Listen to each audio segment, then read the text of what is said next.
آج میں انشاءاللہ آپ سے بات کروں گی اس دعا کے بارے میں جو کبھی رد نہیں کی جاتی. دعا ایک عبادت ہے، دعا ہماری ضرورت ہے. دعا اللہ تعالیٰ سے اپنی دنیا کی زندگی اور آخرت کی زندگی کی ضروریات کے بارے میں التجا کرنا ہے، اس سے مانگنا ہے، اس سے سوال کرنا ہے، اس کے آگے گڑ گڑانا ہے، اس کے آگے اپنی عاجزی کا اظہار کرنا ہے اور اپنے مسائل کا حل تلاش کرنا ہے. ہم سب جانتے ہیں کہ اس دنیا میں ہم آزمانے کے لیے بھیجے گئے ہیں. ہم سب پر آزمائشیں آتی ہیں، ہم سب کے امتحان ہوتے ہیں. کوئی بیمار ہو جاتا ہے، کوئی بچوں کی طرف سے پریشان ہوتا ہے، کوئی بچوں کی شادی کے مسئلے میں پریشان ہوتا ہے، کچھ انہونی قسم کی بیماریوں کا شکار ہوتا ہے، کوئی ذہنی مسائل کا شکار ہوتا ہے، کوئی مالی مسائل کا شکار ہوتا ہے، کوئی دنیا کے حالات کے بارے میں پریشان ہوتا ہے. اور یہ ہم سب ایکسپیرئنس کر رہے ہیں. اور بعض اوقات تو مسائل کا ایک تانتا ہوتا ہے، ایک مسئلہ ختم نہیں ہوتا کہ ایک اور مسئلہ شروع ہو جاتا ہے، اور انسان اس دنیا میں ان پریشانیوں کی وجہ سے گھبرا اٹھتا ہے. امام ابن القیم کہتے ہیں کہ دعا آزمائشوں کی دشمن ہے، یعنی ادھر آزمائش آئی تو اس کا مقابلہ دعا سے کیجیے. وہ کہتے ہیں کہ دعا مفید ترین علاجوں میں سے ایک علاج ہے. یہ آزمائشوں کی دشمن ہے، یہ مصیبتوں کو دور دھکیلتی ہے، ان کے ساتھ گتھم گتھا ہوتی ہے، ان کے واقع ہونے کو روکتی ہے اور مصیبتوں کو ختم کرتی ہے، یا مصیبت واقع ہو جائے تو اس کو کم کرتی ہے. دعا مومن کا ہتھیار ہے، مفید ترین دوا ہے. لہذا آج ہم بات کریں گے کہ ہم کس طرح دعا کریں کہ ہماری دعا قبول ہو اور ہم ان مسائل سے جو زندگی میں نبرد آزما ہیں، نبٹ رہے ہیں، ان کو ختم کرنے میں ہماری مدد کرے. تو بات یہ ہے کہ ہم سب جانتے ہیں کہ ہمیں اللہ تعالیٰ نے ہی پیدا کیا ہے اور اسی کی طرف ہمیں پلٹ کر جانا ہے، اور اسی کے ہاتھ میں ہر مشکل کا حل ہے. وہ ہر چیز پر قادر ہے، وہ سب سے بڑا ہے. اس کو دینے کے لیے، اسے کوئی مشکل حل کرنے کے لیے کسی سے پوچھنا نہیں پڑتا، کسی کی مدد لینی نہیں پڑتی. لہٰذا جب سب کچھ اسی کے اختیار میں ہے، لہو ملک السماوات والارض، آسمانوں اور زمین کی ملکیت، کنٹرول، سارے کا سارا اسی کے ہاتھ میں ہے. لہٰذا جب کوئی مشکل آئے تو ہمیں اسی کی طرف رجوع کرنا چاہیے.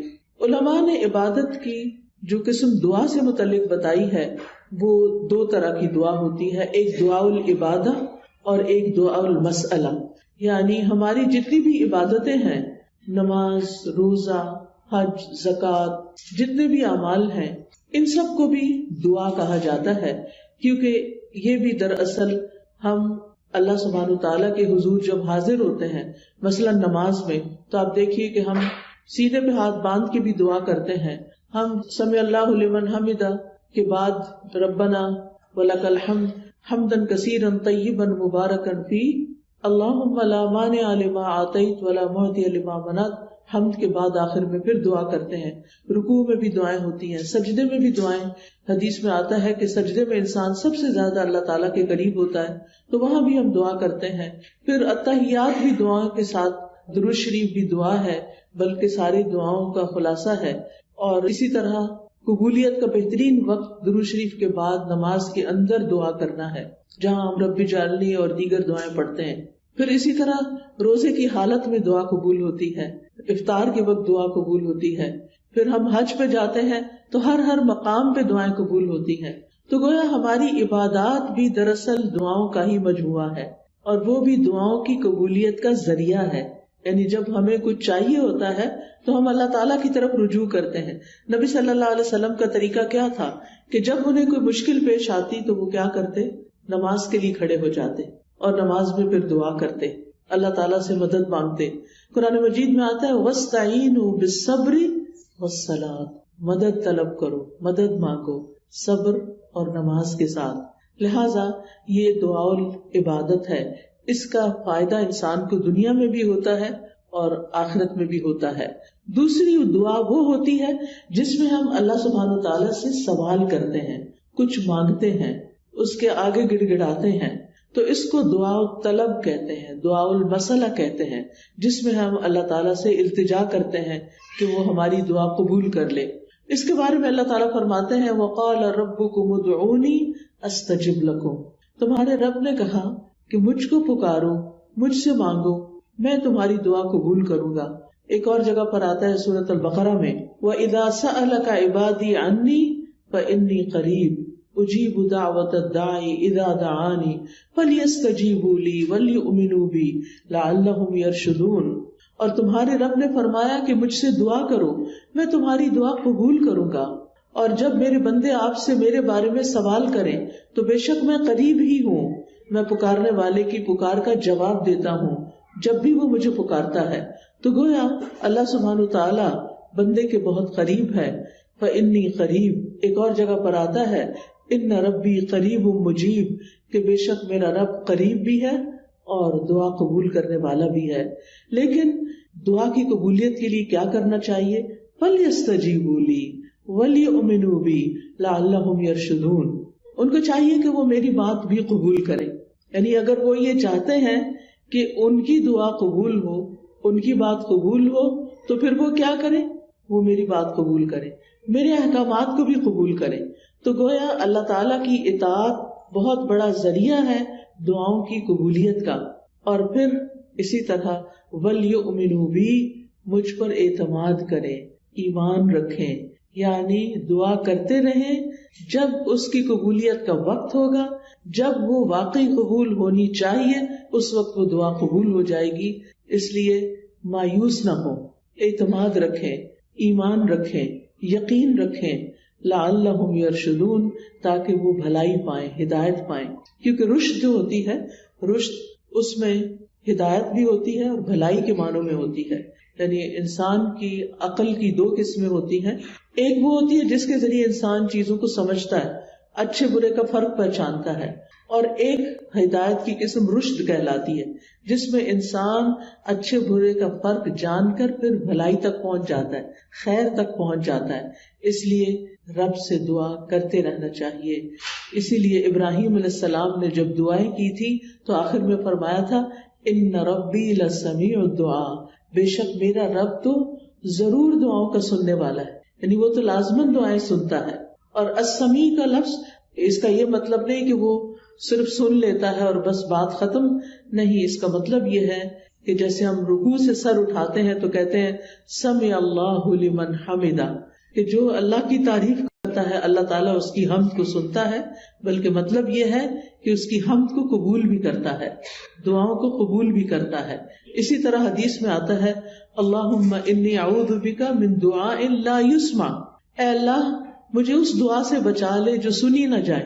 تو یہاں سننا قبول کرنے کے معنوں میں، کہ ایسی دعا نہ ہو کہ جو تیرے ہاں قبولیت نہ پائے، لیکن دعا مانگنے کا طریقہ بھی درست ہونا چاہیے تاکہ دعا قبول ہو جائے۔ اس کے بارے میں اللہ تعالیٰ کا فرمان ہے سورۃ الاعراف میں، اللہ تعالیٰ فرماتے ہیں ادعوا ربکم تضرعا وخفیا انہ لا يحب المعتدین، تم اپنے رب کو عاجزی سے اور چپکے چپکے پکارو، یعنی دعا مانگتے ہوئے انسان کے اندر عاجزی ہونی چاہیے، خشوع ہونا چاہیے، انسان کو ہمبل ہونا چاہیے، اپنے آپ کو رب کے سامنے محتاج ظاہر کرنا چاہیے۔ اور پھر فرمایا وَلَا تُفْسِدُوا فِي الْأَرْضِ بَعْدَ إِصْلَاحِهَا، دعاؤں کی قبولیت چاہتے ہو تو آہوزاری سے پکارو، چپکے چپکے پکارو، اللہ تعالیٰ حد سے بڑھنے والوں کو پسند نہیں کرتا، اور تم زمین میں اس کی اصلاح کے بعد فساد نہ کرو، یعنی زمین میں مطیع اور فرما بردار بن کے رہو، بگاڑ پیدا نہ کرو۔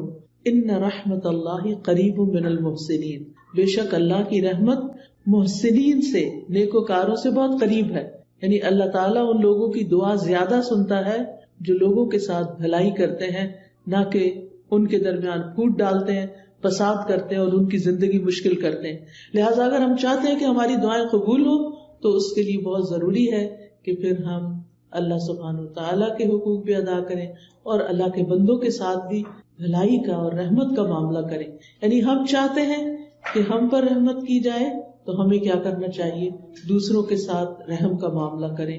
کہتے ہیں نا ارحموا من فی الارض یرحمکم من فی السماء، تم اس پر رحم کرو جو زمین میں ہے تو تم پر وہ رحم فرمائے گا جو آسمان میں ہے، یعنی اللہ سبحانہ تعالیٰ تم پر اپنی رحمت فرمائے گا۔ تو اس سے یہ پتہ چلتا ہے کہ دعا مانگنے کے وقت انسان کا طریقہ کیا ہونا چاہیے۔ سب سے پہلے کہ گڑ گڑا کے، پوری توجہ سے، رو کے، اللہ سبحانہ تعالیٰ کے آگے فریادیں کر کے، لیکن حد سے نہ بڑھا جائے. حد سے بڑھنا کیا ہے کہ انسان ایسی حرکتیں شروع کر دے کہ جن کا سنت سے کوئی تعلق نہیں. نبی صلی اللہ علیہ وسلم نے اس طرح کی دعا نہیں مانگی. پھر اسی طرح یہ کہ پوری امید کے ساتھ دعا کرنی چاہیے، پورے یقین کے ساتھ دعا کرنی چاہیے کہ ہماری دعا قبول ہوگی. اللہ تعالیٰ سے نا امید نہیں ہونا چاہیے. وَادْعُوهُ خَوْفًا وَطَمَعًا، خوف رکھتے ہوئے اور امید کے ساتھ دعائیں کرنی چاہیے. یعنی انسان دعا مانگنے سے رکے نہیں بلکہ مانگتا رہے. دیکھا جائے تو اللہ تعالیٰ کو تو انسان کی دعا کی ضرورت نہیں کہ بندہ اس سے ضرور مانگے. یہ تو انسان کے اپنے فائدے میں ہے کہ انسان اللہ سے مانگتا رہے. یہ جو اللہ تعالیٰ ہمیں حکم دے رہے ہیں کہ دعا مانگتے رہو، تو آپ دیکھیے کہ اس میں ترغیب دی جا رہی ہے. اس کو ضرورت نہیں ہے، ہمیں ضرورت ہے، ہم محتاج ہیں. سورۃ فاطر میں اللہ تعالیٰ فرماتے ہیں یا ایھا الناس انتم الفقراء الی اللہ واللہ هو الغنی الحمید. اے لوگو تم سب اللہ کے محتاج ہو اور اللہ بے نیاز ہے، تعریف والا ہے. یعنی محتاج ہم ہیں، ضرورت ہماری ہے اور اللہ بے نیاز ہے، اس کو ضرورت نہیں ہے، اس کو کسی کی محتاجی نہیں ہے کہ کوئی دعا کرے گا تو اس کی شان بلند ہوگی. وہ تو پہلے سے ہی بلند شان کا مالک ہے. ایک حدیث قدسی میں آتا ہے اللہ تعالیٰ فرماتے ہیں اے میرے بندو تم کبھی مجھے نقصان پہنچانے کی طاقت نہیں رکھو گے، یعنی میرا کچھ نہیں بگاڑ سکتے کہ مجھے نقصان پہنچا سکو، نہ کبھی مجھے فائدہ پہنچانے کے قابل ہوگے کہ مجھے فائدہ پہنچا سکو. نہ ہم اللہ تعالیٰ کا نقصان کر سکتے ہیں اور نہ ہی اس کو فائدہ دے سکتے ہیں. اسی لیے ایک اور حدیث میں آتا ہے اے میرے بندو اگر تمہارے پہلے والے اور تمہارے بعد والے اور تمہارے انسان اور تمہارے جن سب مل کر تم میں سے ایک انتہائی متقی انسان کے دل کی طرح ہو جائیں تو اس سے میری بادشاہت میں کوئی اضافہ نہیں ہوگا. یعنی اگر ہم سب کے سب بہت نیک بھی بن جائیں تو اللہ تعالیٰ کو تب بھی کوئی فائدہ نہیں. ہم اپنا سارا مال بھی خرچ کر دیں تو اللہ تعالیٰ کا کچھ بھی فائدہ نہیں، اس کا ریٹرن خود ہم ہی کو ملنے والا ہے. تو بات یہ ہے کہ دعا انسان ہی کو فائدہ دیتی ہے، لہذا دعا مانگتے رہنا چاہیے کیونکہ دعا ایک عبادت ہے. ہم اپنی زندگی میں جتنی بھی دعائیں کریں گے اتنی زیادہ اللہ تعالیٰ کی محبت پائیں گے، کیونکہ نبی صلی اللہ علیہ وسلم نے فرمایا لیس شیء اکرم علی اللہ من الدعاء، اللہ کے ہاں دعا سے بڑھ کر کوئی چیز عزت والی نہیں. یعنی ہم بندوں سے مانگتے ہیں تو وہ کیا ہوتا ہے، ذلت ہوتی ہے، لیکن جب ہم اللہ سے مانگتے ہیں تو اللہ تعالیٰ کے ہاں درجات بلند ہوتے چلے جاتے، عزت بڑھتی چلی جاتی ہے. دعا کرنے والے سے اللہ تعالیٰ محبت کرتا ہے اور جو دعا نہیں کرتا اس سے کیا ہوتا ہے پتہ نا آپ کو، اللہ تعالیٰ اس سے ناراض ہوتا ہے. جو دعا نہیں کرتا، جو اللہ سے نہیں مانگتا، جو اللہ کے سامنے اپنی حاجت نہیں رکھتا، اللہ تعالیٰ اس سے ناراض ہوتا ہے. لہٰذا دعا کرنے والے اللہ کے محبوب ہیں اور نہ مانگنے والوں سے اللہ تعالیٰ ناراض ہوتا ہے. دعا نہ کرنا تکبر کی علامت ہے. بعض لوگوں کو کہا جاتا ہے نا دعا کرو، کہتے بہت کر لی کوئی فائدہ نہیں ہوا، یا کہتے ہیں اس کو تو پتہ ہی ہے ہمیں کیا چاہیے، ہمیں کیا ضرورت ہے کہ ہم اس سے مانگے. نہیں، ہمیں ضرورت ہے اس سے مانگنے کی، اور جب تک ہم مانگتے رہیں گے ہماری نیکیوں میں اضافہ ہوتا رہے گا اور ایک وقت آئے گا کہ قبول بھی ہو جائے گی. قیامت کے دن یعنی ہر دعا قبول ہوتی ہے. کچھ دعائیں دنیا میں اسی وقت دیر اینڈ دین قبول ہو جاتی، کچھ دعاؤں کے بدلے میں اللہ تعالیٰ ہماری کچھ اور خیر بھلائی کر دیتا ہے جو ہم خود مانگ نہیں رہے ہوتے. اللہ تعالیٰ وہ چیزیں ہمیں عطا کر رہا ہوتا ہے جو ہماری اس دعا کی قبولیت سے زیادہ بڑی ضرورت ہوتی ہے.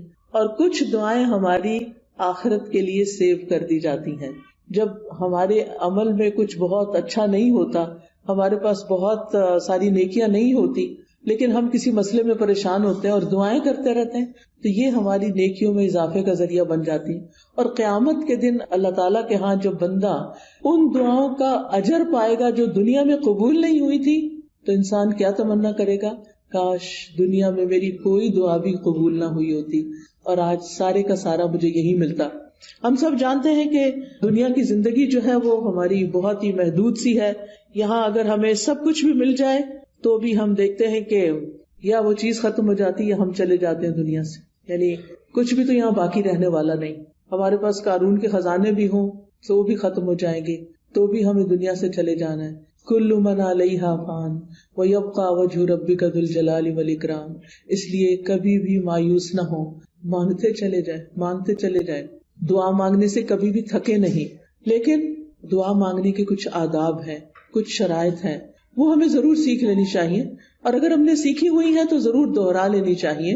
اور اس کا فائدہ کیا ہے کہ اس سے ہماری دعائیں قبول بھی ہوں گی اور ہمارے دل میں ایک اطمینان بھی پیدا ہوگا. تو ابن قیم نے چند سطروں میں دعا کا خوبصورت نچوڑ پیدا کیا ہے. وہ کہتے ہیں کہ وہ کون سی اہم چیزیں ہیں جو کسی انسان کو دعا کرتے ہوئے معلوم ہونی چاہیے. اور اس کے آخر میں انہوں نے یہ جملہ کہا ہے پورے یقین کے ساتھ کہ جو ان شرائط کو پورا کر کے دعا کرے گا وہ دعا کبھی رد نہیں ہوگی، یعنی اس کی دعا کبھی رد نہیں ہوگی. تو آج کا موضوع بھی یہی ہے کہ وہ کون سی دعا ہے جو رد نہیں ہوتی، یعنی وہ کس طریقے سے مانگی ہوئی دعا ہے جو ضرور قبول ہو جاتی ہے. اور یہ باتیں انہوں نے اپنی کتاب الجواب الکافی لمن سأل عن الدواء الشافی، اردو میں بھی کتاب آپ نے اس کا ترجمہ دیکھا ہوگا دوائے شافی کے نام سے. ہو سکتا ہے آپ میں سے کچھ لوگوں نے یہ کتاب پڑھی ہو. بہت ہی اچھی کتاب ہے، پڑھنے کے لائق ہے. میں سمجھتی ہوں جس نے زندگی میں یہ کتاب نہیں پڑھی اس کے علم میں بہت بڑی کمی ہے. اردو میں یہ کتاب، انگلش میں بھی کچھ مختصر سی شاید ٹرانسلیشن ہے، اصل کتاب عربی میں ہے. اگر آپ کو اردو نہیں بھی سمجھ آتی، نہیں پڑھ سکتے، تو کم از کم آپ اس کے آڈیو لیکچر سن سکتے ہیں. قرآن فار آل ایک ایپ ہے جس میں دوائے شافی کے سارے لیکچرز ریکارڈڈ موجود ہیں. اس میں سے ایک ایک لیکچر اگر آپ کر کے سنیں گے تو کتاب ختم ہو جائے گی. آڈیو بک ہے وہ، اور چھوٹا چھوٹا میں نے ایکسپلین بھی کیا ہوا ہے اس میں. تو اس سے آپ کو زندگی گزارنے کے بہت سارے پر حکمت ایسے نکتے ملیں گے کہ جن کو اپنا کے آپ کی زندگی میں ایک اطمینان اور سکون پیدا ہو جائے گا. تو بہرحال اس کتاب کا ترجمہ النس اینڈ دا کیور کے نام سے بھی آپ دیکھیے گا ضرور. تو دعا کی قبولیت کے اسباب کون سے ہیں؟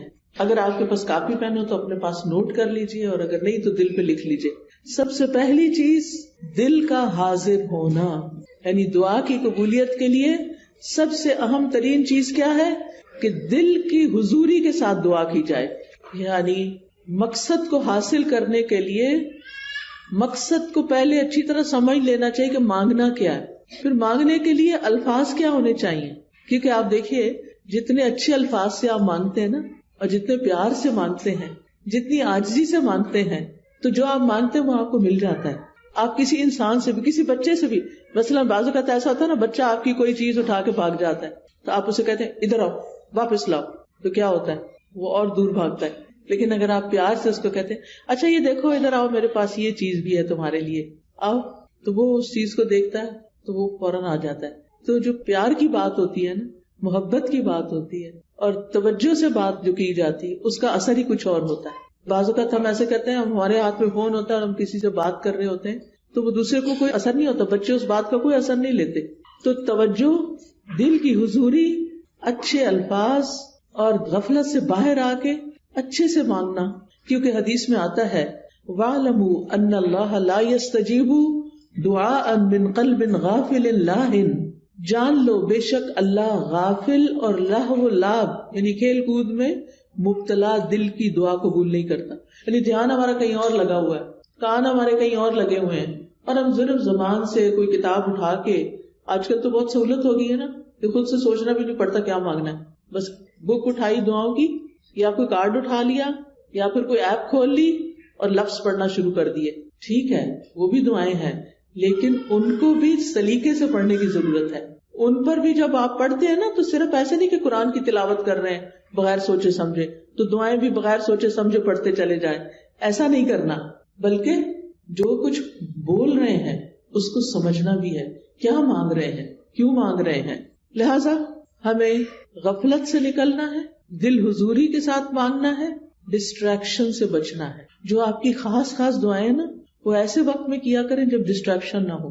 کیونکہ بعض اوقات آپ دعا مانگ رہی ہیں اور ادھر سے بچہ آپ کو کھینچ رہا ہے، ادھر سے فون بج رہا ہے، ادھر سے کوئی گھر کے باہر کھڑا ہے، ادھر سے آپ کو خوشبو آ رہی ہے کہ ہنڈیاں جل رہی ہے. اب آپ سوچیں کیا دعا مانگی جائے گی، کیسی دعا ہوگی وہ، اور پھر اس میں قبولیت کیا ہوگی جب آپ کو خود ہی پتہ نہ ہو، کان کہیں لگے، آنکھیں کہیں لگے، ناک کہیں لگے، کیا پتہ چلے گا کیا مانگا کیا نہیں مانگا. لہٰذا ایسے وقت میں مانگے جب آپ اکیلے ہوں، تنہا ہوں، آپ اور آپ کا رب ہو، پھر آپ اسے چپکے چپکے سرگوشیاں کریں. اذ نادى ربه نداء خفيا، زکریا علیہ السلام نے اپنے رب کو پکارا تھا چپکے چپکے، خفیہ خفیہ. ادعوا ربکم تضرعا وخفیا، عاجزی اور زاری بھی ہو اور چپکے چپکے مناجاتیں بھی ہوں، کیونکہ دعا کرتے وقت جذبات بھی ساتھ ہونے چاہیے، یعنی اللہ کی رحمت کو محسوس کرنا چاہیے، اللہ کا شکر ادا کرنا چاہیے کہ اس نے توفیق دی ہے، اور پھر اس یقین کے ساتھ کہ اللہ بڑا مہربان ہے، رحم فرمانے والا ہے، وہ اس وقت بھی سن رہا ہے، وہ میرے دل کی حالت جانتا ہے، اور وہ کچھ دے سکتا ہے جو میں مانگ رہی ہوں۔ جب آپ بندوں سے کچھ مانگتے ہیں نا تو بعض اوقات ان کے پاس ہوتا بھی ہے، وہ نہیں دیتے، لیکن اللہ تعالیٰ جب دیتے ہیں تو اس کے خزانوں میں تو کمی ہوتی ہی نہیں۔ بندوں کو تو یہ خوف ہوتا ہے نا، ہم نے دے دیا تو ہمارا کیا بنے گا، ہر دفعہ ایسے ہی ہوتا ہے نا، کوئی ہم سے کچھ مانگ لے تو پہلے ہم سوچتے ہیں ہمارا کام چلے گا دینے کے بعد، بس اتنا ہی دیتے ہیں جتنا ہم بس دینا چاہتے ہیں، اس سے آگے نہیں۔ اللہ سبحانہ وتعالیٰ کے خزانے بھرے ہوئے ہیں، جب سے زمین و آسمان بنا ہے وہ خرچ کیے چلے جا رہا ہے، لیکن اس کے خزانوں میں قطرے برابر بھی کمی نہیں ہوئی، قطرے برابر بھی کمی نہیں ہوئی۔ اس کو کیا فرق پڑتا ہے؟ اور جب ہم یہ جانتے ہیں کہ زمین و آسمان کی ہر چیز اس کے کنٹرول میں ہے، وہ بادشاہ ہے، وہ مالک ہے، اور وہ دینے پہ پوری طرح قادر ہے، تو پھر ہم اس امید کے ساتھ مانگیں۔ قرآن مجید میں آتا ہے کہ وَإِن مِّن شَيْءٍ إِلَّا عِندَنَا خَزَائِنُهُ وَمَا نُنَزِّلُهُ إِلَّا بِقَدَرٍ مَّعْلُومٍ، کوئی چیز ایسی نہیں، یو نیم اٹ، کہ جس کے خزانے ہمارے پاس نہ ہوں، لیکن ہم ان خزانوں میں سے کتنا کتنا دیتے ہیں، کتنا کتنا اتارتے ہیں، ایک معلوم اندازے کے مطابق، ایک مقرر اندازے کے مطابق، کیونکہ اللہ تعالی الحکیم بھی ہے، اس کو پتا ہے کس انسان کو کب کون سی چیز دینی چاہیے، کیونکہ وہ ہمارے بارے میں ہم سے زیادہ جانتا ہے نا، کہ اگر میں نے اس کی دعا قبول کر لی اور اس کو وہ مل گیا جو چاہتا ہے، پھر یہ مجھے بھول جائے گا، اور مجھ سے غافل ہونا اور بھولنا اس بندے کے حق میں نقصان دہ، لہٰذا بہتر ہے کہ اس کی دعا ابھی قبول نہ کی جائے، یہ کچھ اور مانگ لے۔ یعنی بعض لوگوں کی دعا صرف اس لیے قبول نہیں کی جاتی کہ ان کا رونا اللہ کو پسند ہوتا ہے، ان کا مانگتے رہنا اللہ کو پسند ہوتا ہے، کیونکہ جب ہم دکھی ہوتے ہیں، تکلیف میں ہوتے ہیں، پریشان ہوتے ہیں، تو پھر ہم اللہ کی طرف رجوع کرتے ہیں، اور جب ہماری ضروریات پوری ہو جاتی ہیں تو پھر ہم کیا کرتے ہیں، پھر تو ہم نماز پڑھنا بھی بھول جاتے ہیں، پھر ہم صدقہ خیرات دینا بھی بھول جاتے ہیں۔ لہٰذا اللہ سبحانہ وتعالیٰ ہمیں کسی نہ کسی مشکل میں ڈالے رکھتا ہمارے فائدے کے لیے، ہماری بھلائی کے لیے، تاکہ ہم اللہ تعالیٰ کی طرف رجوع کرتے رہیں۔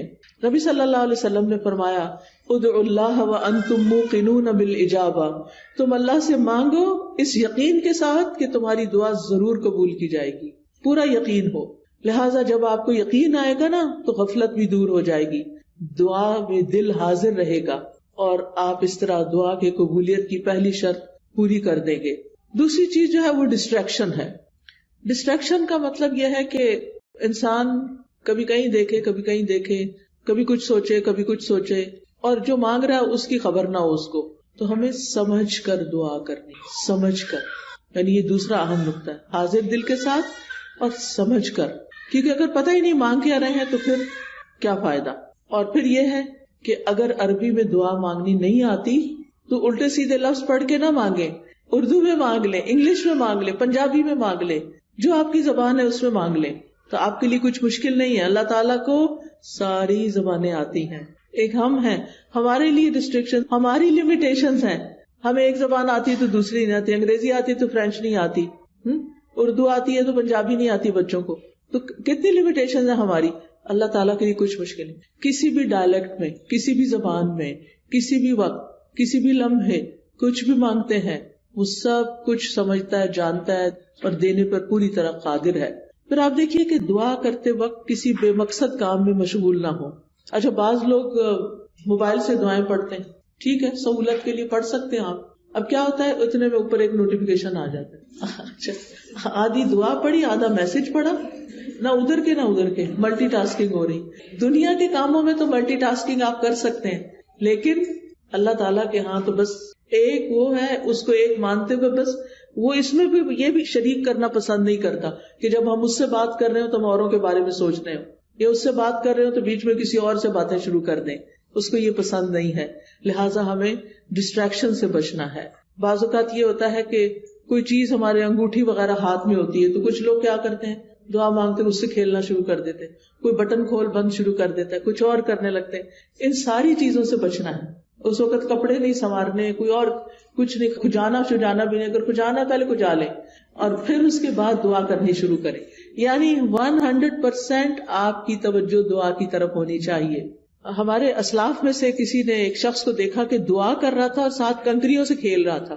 انہوں نے کہا یہ کنکریاں پھینک دو اور اپنی دعا پہ توجہ کرو. دعا کرتے ہوئے تمہارا دل اور اعضاء سارے پورا جسم اس طرف متوجہ ہونا چاہیے. تو یہ تھی پہلی شرط. ٹھیک ہے. دوسری شرط یا دوسرا نقطہ یا دوسرا ادب کیا ہے؟ قبولیت کے 6 اوقات میں سے کسی وقت میں دعا کرنا. اب قبولیت کے 6 اوقات کون سے ہیں میں ابھی آپ کو بتاتی ہوں. یہ 6 اوقات ایسے ہیں جن میں دعا قبول ہو جاتی ہے اور کبھی رد نہیں ہوتی. لہذا دل کو حاضر رکھنے کے ساتھ ساتھ دوسری چیز وقت کا انتخاب ہے کہ کس وقت آپ مانگیں, کون سا زیادہ سوٹیبل ٹائم ہے. تو ان میں سے سب سے پہلے رات کا آخری تہائی حصہ, 1/3 of last part of the night.